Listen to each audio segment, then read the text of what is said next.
Tuhan bersamamu. Inilah Injil suci menurut Santo Markus.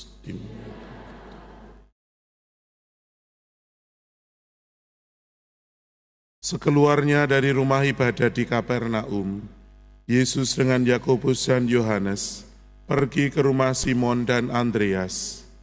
Ibu mertua Simon terbaring karena sakit demam. Mereka segera memberitahukan keadaannya kepada Yesus. Yesus pergi ke tempat perempuan itu, dan sambil memegang tangannya, Yesus membangunkan dia, lalu lenyaplah demamnya. Kemudian perempuan itu melayani mereka. Menjelang malam sesudah matahari terbenam, dibawalah kepada Yesus semua orang yang menderita sakit dan yang kerasukan setan. Maka berkerumunlah seluruh penduduk kota itu di depan pintu. Ia menyembuhkan banyak orang yang menderita bermacam-macam penyakit dan mengusir banyak setan. Ia tidak memperbolehkan setan-setan itu berbicara, sebab mereka mengenali Dia. Keesokan harinya, waktu hari masih gelap, Yesus bangun dan pergi keluar. Ia pergi ke tempat yang sunyi dan berdoa di sana. Tetapi Simon dan kawan-kawannya menyusul Yesus. Waktu menemukan Yesus, mereka berkata, "Semua orang mencari Engkau." Jawab Yesus, "Marilah kita pergi ke tempat lain, ke kota-kota yang berdekatan, supaya di sana aku juga memberitakan Injil, karena untuk itu aku telah datang."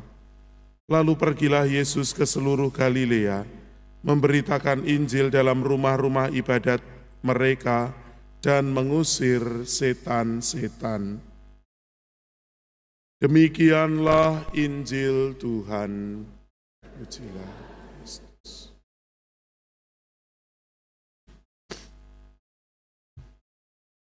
Para saudara dan saudariku yang terkasih, dalam kehidupan kita ada yang disebut sebagai rutinitas, tetapi yang hampir mirip dikatakan dengan rutinitas, itu ada juga yang disebut sebagai ritme atau dinamika. Bedanya di mana? Kalau saya biasanya secapek-capek apapun atau tidurnya jam berapapun, lalu kalau pagi hari 4:30, itu pasti akan terbangun, pasti akan melek. Meskipun setelahnya barangkali menutup lagi, tetapi hampir sebagian besar waktunya pasti 4:30 itu akan bangun. Dan kemudian mandi, mempersiapkan diri untuk misa. Itu bukan rutinitas, tetapi itu adalah ritme, hasil keputusan diri yang memang kemudian menjadi suatu bentuk pola, sehingga waktu demi waktu dengan penuh kesadaran itu akan dilakukan. Sedangkan yang dimaksud dengan rutinitas itu tidak ubahnya seperti mesin yang kemudian itu bergerak seperti itu terus. Kita melihat dan kita mendengar bagaimana bacaan Injil pada hari ini memberikan gambaran bagaimana rutinitas dan dinamika dalam kehidupan Yesus. Setelah seharian melakukan aneka macam aktivitas, karya penyembuhan, pengusiran, dan aneka macam kebaikan-kebaikan yang lain, termasuk di dalamnya pengajaran, tentu Yesus membutuhkan istirahat. Tetapi kita menemukan bagaimana Yesus ini membangun rutinitas dan memulai rutinitas, sehingga sampai pada akhirnya bukan hanya rutinitas tetapi menjadi suatu ritme. Dikatakan ritme Yesus. Yesus bangun keesokan harinya waktu hari masih gelap. Ia pergi keluar ke tempat yang sunyi dan berdoa di sana. Yesus pun memulai ritmenya yang seharian padat dengan kegiatan, itu dengan doa bersama.